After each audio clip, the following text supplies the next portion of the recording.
ಶಾಖಾವಾಹನನ ಪಾದಕ್ಕೆ ಗೋವಿಂದ, ಭಾನುಕುಮಾರನ ಪಾದಕ್ಕೆ ಗೋವಿಂದ, ನವಗ್ರಹಾದಿಗಳ ಪಾದಕ್ಕೆ ಗೋವಿಂದ. ಮಂತ್ರೇಂದ್ರ, ದಾರಿದ್ರ್ಯವನ್ನು ನಾನು ದಾನವಾಗಿ ಪಡೆದ ತಕ್ಷಣ ನನ್ನ ಮನಸ್ಸು ಸೀಮಿತವಾಗಿಲ್ಲ ಪ್ರಭು.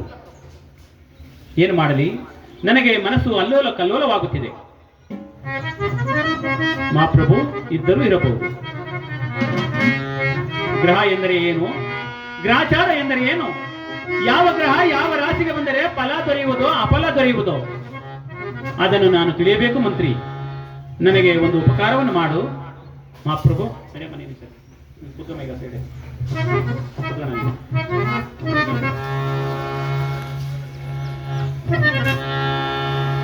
ಮಹಾಪ್ರಭು, ನಮ್ಮ ಅರಮನೆಯಲ್ಲಿರ್ತಕ್ಕಂಥ ವೇದ ಪಾಠಕರನ್ನ ನೀವು ಕರೆಸಿದರೆ ಓರ್ವ ಅರ್ಚಕರು ಪೂಜಾ ಸಾಮಗ್ರಿಗಳನ್ನ ತಂದು ನೀವು ನಿಮ್ಮ ಅರಮನೆಯಲ್ಲಿ ನವಗ್ರಹ ವೈಭವ ಎಂಬ ಕಾರ್ಯಕ್ರಮವನ್ನು ಇರಿಸಿ ನೀವು ಪೂಜೆಯನ್ನು ಏರ್ಪಾಡು ಮಾಡಿದರೆ ಆ ಪಂಡಿತೋತ್ತಮರು ಬರುವರು ನಿಮಗೆ ಒಂದೊಂದು ಗ್ರಹಗಳ ಮಹಿಮೆಯನ್ನ ತಿಳಿಸಿ ಯಾವ ಗ್ರಹ ಯಾವ ರಾಶಿಗೆ ಬಂದರೆ ಫಲ ದೊರೆಯುವುದೋ ಅಫಲ ದೊರೆಯುವುದು ಎಂಬ ವಿಚಾರವನ್ನ ತಿಳಿಸುತ್ತಾರೆ. ನೀವು ಪೂಜೆಯನ್ನು ಏರ್ಪಾಡು ಮಾಡಿ. ಆಗಬಹುದು ಮಂತ್ರೇಂದ್ರ. ಎಲ್ಲ ಸಾಮಗ್ರಿಗಳನ್ನು ತಂದಿದ್ದಾರೆ, ಅರ್ಚಕರನ್ನು ಕರೆಸಿದ್ದಾರೆ. ನವಗ್ರಹ ವೈಭವ ಎಂಬ ಕಾರ್ಯಕ್ರಮವನ್ನ ಆ ದಿವಸ ಉಜ್ಜಯಿನಿ ನಗರದ ಅರಮನೆಯಲ್ಲಿ ಇರಿಸಿದ್ದಾರೆ. ಅಲ್ಲಿಗೆ 8 ಜನ ಪಂಡಿತೋತ್ತಮರು ಬರುತ್ತಿದ್ದಾರೆ. ಆ ಮಂಗಳಾಕ್ಷತೆಯನ್ನು ಕೈಯಲ್ಲಿಟ್ಟಿದ್ದಾರೆ. ವಿಕ್ರಮ ಮಹಾರಾಜರಿಗೆ ಆಶೀರ್ವಾದವನ್ನು ಮಾಡುತ್ತಿದ್ದಾರೆ. ವಿಕ್ರಮ ಮಹಾರಾಜರೇ, ನಿಮಗೆ ಮಂಗಳವಾಗಲಿ.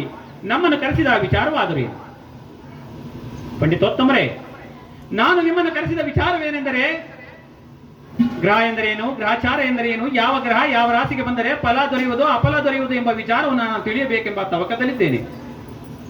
ಆದ ಕಾರಣ ಈ ದಿವಸ ನನಗೆ ನವಗ್ರಹಗಳ ವಿಚಾರವನ್ನು ತಿಳಿಸಿ ಎಂದು ಹೇಳಿದ್ದಾರೆ ವಿಕ್ರಮ ಮಹಾರಾಜರು. ಆಗ ಪಂಡಿತೋತ್ತಮರು ಎದ್ದು ನಿಂತಿದ್ದಾರೆ. ಮಹಾರಾಜರೇ, ಗ್ರಹಗಳಲ್ಲಿ 1ನೇ ಗ್ರಹ ಸೂರ್ಯದೇವರು. ಸೂರ್ಯದೇವರ ವಿಚಾರವನ್ನು ನಾನು ಸಾಂಗವಾಗಿ ಹೇಳುವೆನು. ಪೂಜೆ ಕ್ರಮವಾಗಿ ನಡೆಯಲಿ ಪ್ರಭು.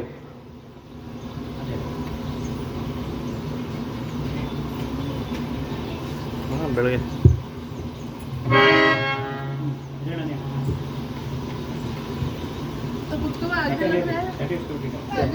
ತಿಂತ